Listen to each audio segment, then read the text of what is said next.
Bismillahirrahmanirrahim. Assalamualaikum warahmatullahi wabarakatuh. Rekan-rekan mahasiswa, kita bertemu kembali untuk materi perkuliahan kita pada kesempatan ini, yaitu kita akan membahas tentang konstitusi atau teori konstitusi. Rekan-rekan mahasiswa, kalau kita melihat istilah dari konstitusi, konstitusi ini berasal dari bahasa Prancis, ya, constituer, yang berarti membentuk.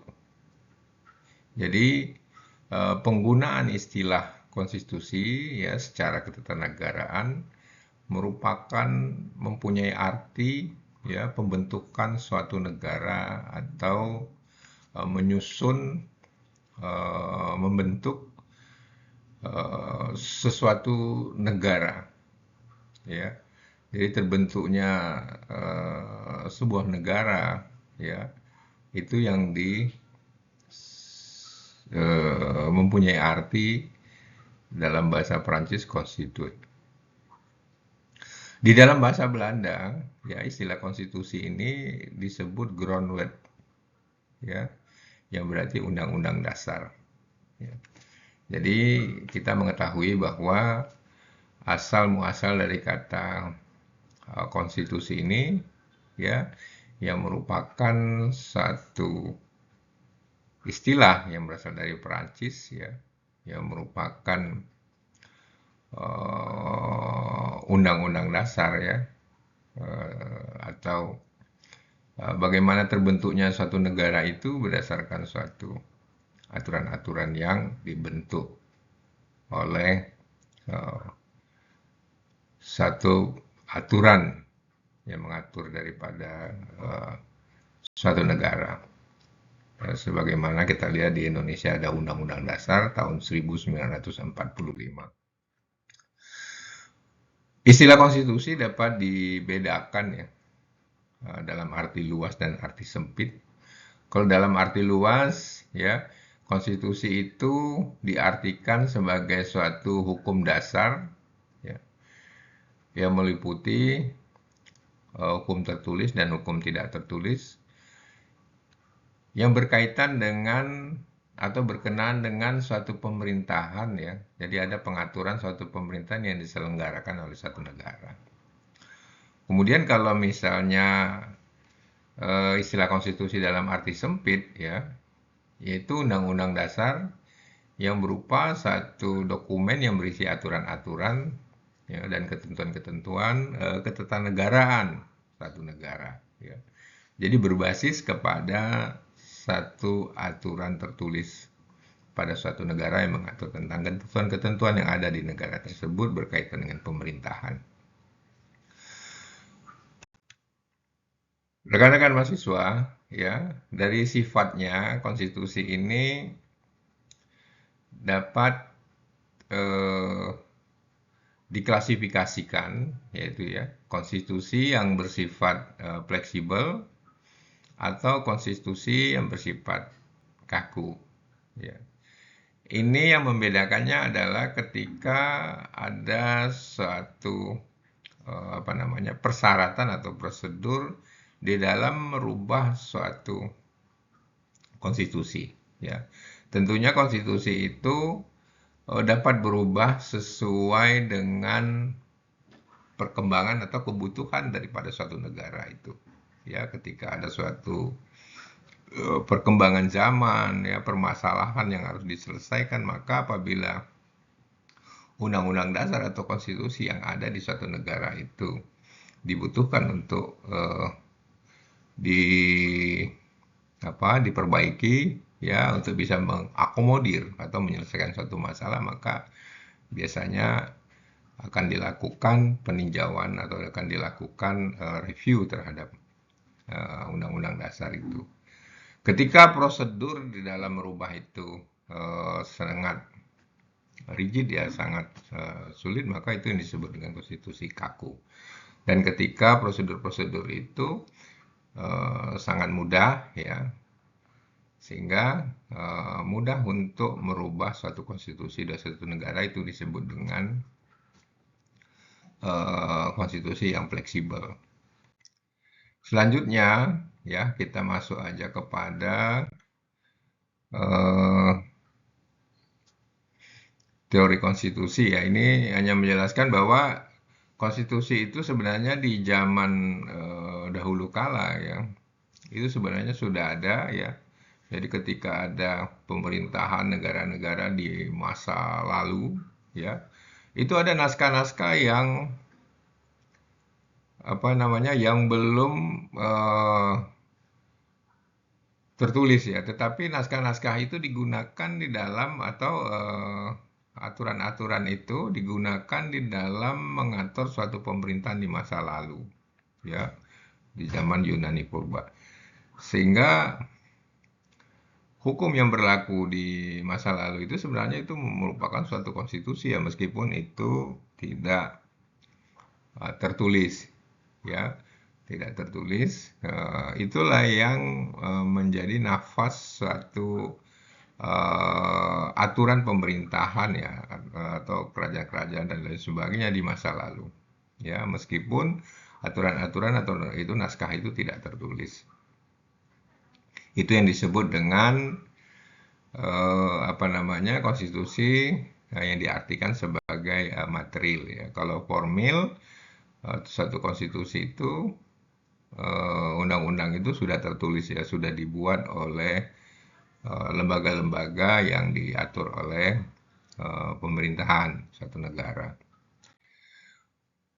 Ada beberapa istilah ya konstitusi yang mungkin sering kita ketahui ya.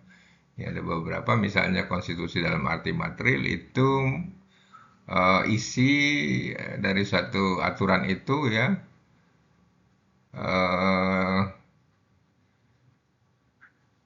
konstitusi dalam arti material ya adalah perhatian terhadap isinya yang terdiri dari pokok penting dari struktur dan organisasi negara ya. Kemudian konstitusi dalam arti formal ya adalah perhatian terhadap prosedur pembentukannya harus istimewa dibanding dengan pembentukan perundangan lain ya. Kemudian konstitusi dalam arti tertulis maksudnya konstitusi dinaskahkan ya. Jadi ada undang-undang yang tertulis untuk memudahkan pihak-pihak lain ya mengetahuinya. Kemudian konstitusi dalam arti merupakan undang-undang tertinggi adalah baik pembentukan dan perubahannya melalui prosedur istimewa juga merupakan dasar tertinggi dari perundang-undangan lain yang berlaku dalam negara itu ya. Kita ambil contoh misalnya di Indonesia Undang-Undang 45, apabila mau dilakukan amandemen atau mau direview ya untuk apa namanya mengakomodir satu penyelesaian satu masalah, maka sesuai dengan aturan ya harus Mahkamah Konstitusi yang melakukan review terhadap Undang-Undang Dasar 45 untuk dirubah misalnya. Itu dengan prosedur-prosedur yang ya, cukup ketat ya. Itu sepertinya. Kemudian kalau kita lihat konstitusi dalam arti material ya tentu itu menyangkut pokok-pokok aturan itu tentang ya struktur dan organisasi negara ya. Kemudian kalau konstitusi dalam arti formil itu berkaitan dengan aturan-aturan yang menyangkut prosedur pembentukan ya atau pembentukan daripada undang-undang itu ya maupun undang-undangan lainnya. Rekan-rekan mahasiswa, kita lihat ya beberapa apa namanya pokok pikiran ya di dalam Undang-Undang Dasar 1945 ini kita lihat menyangkut tujuan negara kita ya. Kemudian di dalam pokok pikiran Undang-Undang 45 juga kita melihat apa namanya nilai-nilai Pancasila ya, sila-sila yang ada di Pancasila itu juga termaktub di situ ya. Kita bisa bacakan pokok pikiran pembukaan Undang-Undang Dasar 1945 ya. Negara melindungi segenap bangsa Indonesia dan juga seluruh tumpah darah Indonesia dengan berdasarkan atas persatuan dengan mewujudkan keadilan sosial bagi seluruh rakyat Indonesia. Ya, itu pokok pikiran di pembukaan Undang-Undang Dasar 45. Negara juga ya ingin mewujudkan keadilan sosial bagi seluruh rakyat Indonesia. Yang ketiga, negara berkedaulatan rakyat berdasar atas kerakyatan dan permusyawaratan perwakilan. Ya. Yang keempat, negara berdasarkan atas ketuhanan yang Maha Esa menurut dasar ya dan seterusnya. Ya. Rekan-rekan mahasiswa, inilah yang merupakan pokok-pokok pikiran atau menjadi tujuan bangsa ini, ya. Pemerintah sebagai yang menjalankan roda pemerintahan, menjalankan negara ini harus konsen terhadap apa yang menjadi tujuan negara ini, ya. Jadi pemerintah yang menjalankan undang-undang, ya, Undang-Undang Dasar 1945, menjaga pemerintahan itu harus mampu, ya, untuk melakukan atau melindungi seluruh bangsa Indonesia, ya. Bagaimana mewujudkan persatuan dengan perbedaan-perbedaan yang ada di masyarakat, kemudian bagaimana memberikan keadilan kepada masyarakat, ya, kepada seluruh rakyat Indonesia. Kemudian kedaulatan rakyat itu ya berdasarkan kerakyatan dan permusyawaratan itu diwujudkan di dalam pemilu kita, ya. Kita memilih wakil-wakil rakyat kita di DPR untuk memenuhi kepentingan kita. Itu wujud dari kedaulatan rakyat, ya. Kedaulatan itu berdasarkan kedaulatan rakyat itu berdasarkan atas kerakyatan, ya, dan permusyawaratan perwakilan. Kemudian negara kita berdasarkan ketuhanan yang Maha Esa, ya. Jadi memang harus nilai-nilai keagamaan itu ya betul-betul dijunjung tinggi, ya. Kita bebas untuk memilih agama, ya, untuk menjalankan ibadah sesuai dengan agamanya masing-masing. Rekan-rekan mahasiswa, ya, poin kita yang terakhir ini kita coba melihat beberapa konstitusi di beberapa negara. Ini kita lihat di Amerika itu dikenal, ya, ada judicial review namanya, ya. Ini yang diakomodir, ya, akhirnya di Indonesia adanya Mahkamah Konstitusi itu, ya. Jadi ketika perkara, ya, Mahkamah Agung Amerika itu memutuskan perkara Marbury versus Madison, ya, pada tahun 1803, itu menjadi contoh model yang ditiru di seluruh dunia, terutama oleh negara-negara demokrasi yang dipengaruhi sistem konstitusi, ya. Jadi konstitusi itu atau undang-undang itu diuji, ya, itu constitutional review, ya. Kalau di Amerika itu dilakukan oleh Mahkamah Agung, ya, sebagai the guardian the Constitution, ya. Kalau kita Mahkamah Konstitusi, ya, justru Mahkamah Agung itu bisa mereview aturan di bawah undang-undang, ya.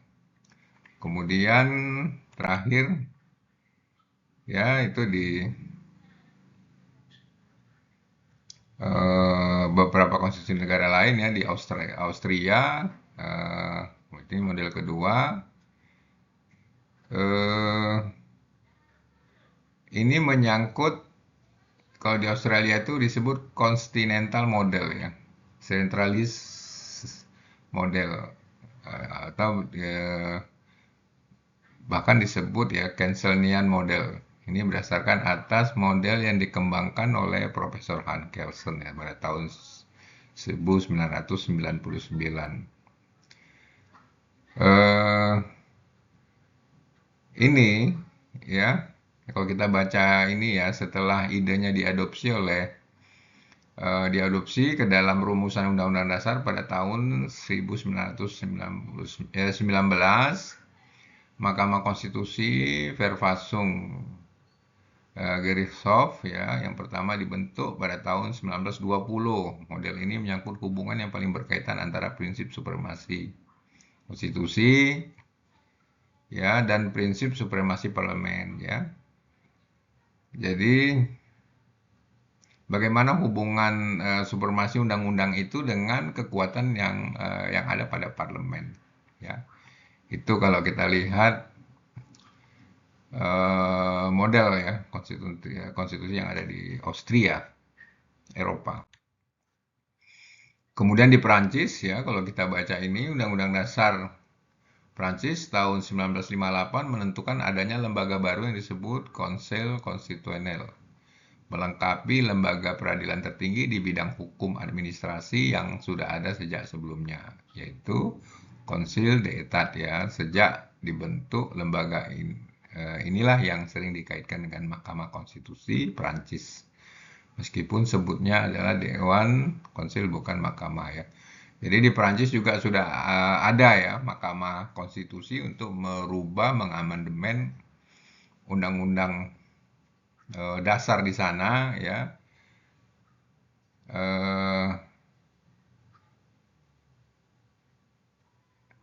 Yang disebut dengan apa ini konsil konstitusional ya. Jadi setiap negara dari sini kita bisa melihat bahwa setiap negara itu terdapat suatu lembaga yang bertugas, suatu lembaga peradilan yang bertugas untuk untuk dapat melakukan perubahan atau mengamandemen dari satu undang-undang dasar di suatu negara. Ya. Yang jelas tujuannya adalah untuk menjawab persoalan-persoalan ya atau bisa mengikuti perkembangan zaman sesuai dengan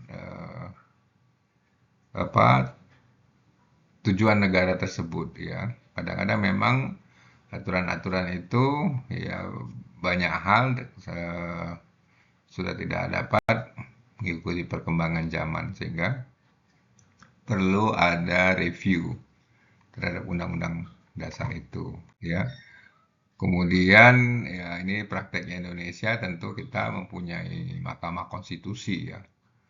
Apabila untuk melakukan review terhadap Undang-Undang Dasar tahun 1945 dan kalau tidak salah kita sudah mengamandemen keempat ya Undang-Undang Dasar 45 ada banyak perubahan di situ dengan adanya tambahan-tambahan lembaga-lembaga negara dan lain sebagainya. Demikian Bapak rekan-rekan mahasiswa ya untuk perkuliahan kita pada materi teori konstitusi ya nanti bisa dibaca kembali untuk lecture note-nya ya untuk memperdalam pengetahuan saudara. Saya akhiri. Assalamualaikum warahmatullahi wabarakatuh. Terima kasih.